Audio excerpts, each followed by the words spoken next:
The second was the seismic.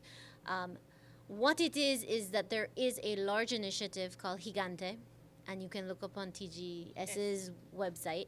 And Gigante includes Mexico, Belize, Honduras, and the idea was to do some hydrocarbon mapping to look at the reserves that are within the area. So, yes, it's part of a bigger initiative, which is why we were even, I think, from a government and why we were approached for this study, because everything we've been told is that the company is or was looking to front the cost, and then from the sale of the information data and the analysis, they would then recover their cost. The moratorium, which the government announced had been in place in June 2015, needs to be formalized.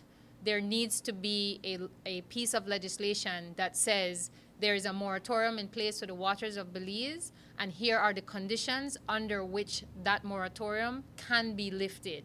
One of the conditions that we had proposed was a national referendum to say that as one of the conditions, there should be a national poll, an official poll of how Belizeans feel about offshore oil.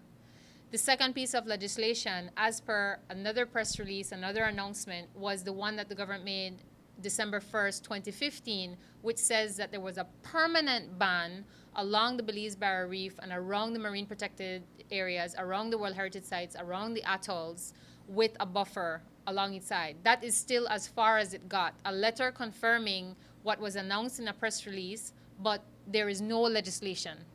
So we have been acting in good faith that government has announced that it's working on something, and that's part of the reason why you saw this response, because how can you say there's a moratorium on offshore oil exploration and then you sign an agreement? You've been talking about an agreement for some time, and then you sign an agreement this year to do seismic.